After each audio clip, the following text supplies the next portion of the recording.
In today's video, we've got a battle for the best wedding photography camera on the market. Let's get ready to rumble.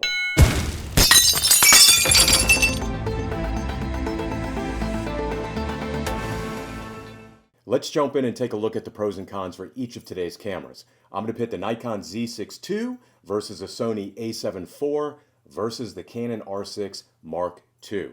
Let's take a look at the price first. The Nikon Z6 II comes in at $19.99, while the A74 and Canon R6 Mark II both come in at the same price point at $24.99. So the clear winner in this category is going to be the Nikon Z6 II. Next, let's take a look at the megapixel count.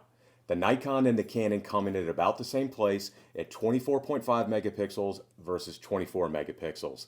The Sony A74, however, does come in at 33 megapixels.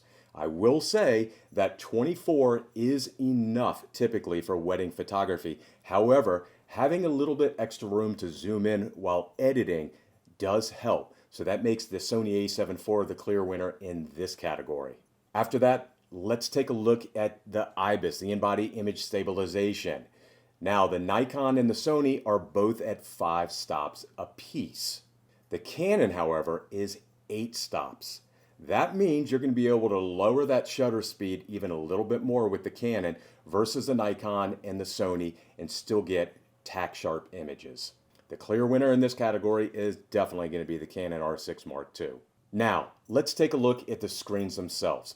The Nikon comes in with a tilting screen and 90% coverage. The Sony and the Canon up that and both have fully oscillating screens, where the Sony has 95% coverage and the Canon has 100% coverage on the back of that screen.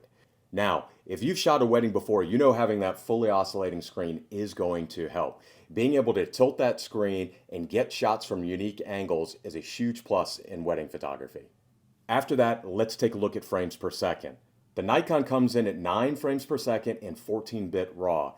The Sony advertises at 10 frames per second, but is only at 6 frames per second in lossless RAW.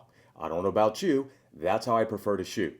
The Canon ups it yet again and is going to have 12 frames per second in lossless RAW.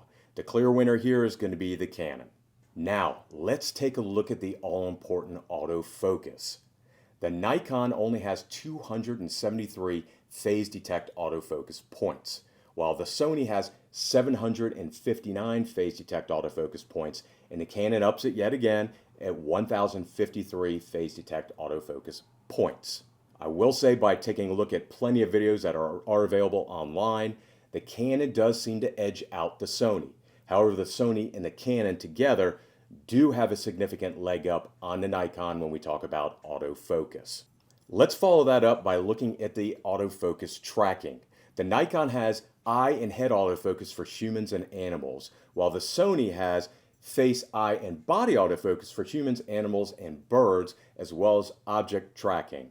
The Canon has eye, head, and torso for humans, animals, and birds, and they added vehicles. Now, to be completely honest with you, I think object tracking and vehicle tracking is going to be the exact same thing. So, in my opinion, this is going to be a tie between the Sony and the Canon, with the Nikon bringing up the rear.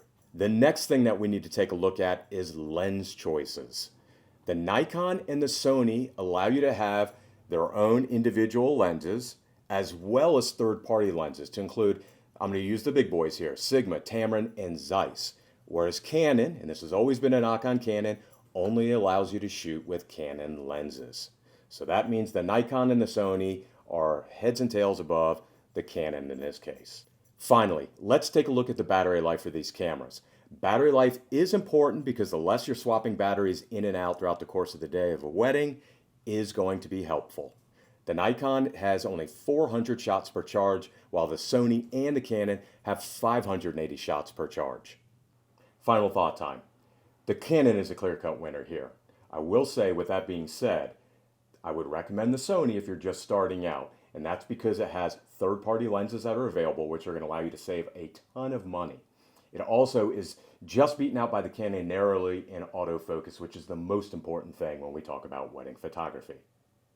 If you enjoyed this video, please follow or subscribe for more content just like this.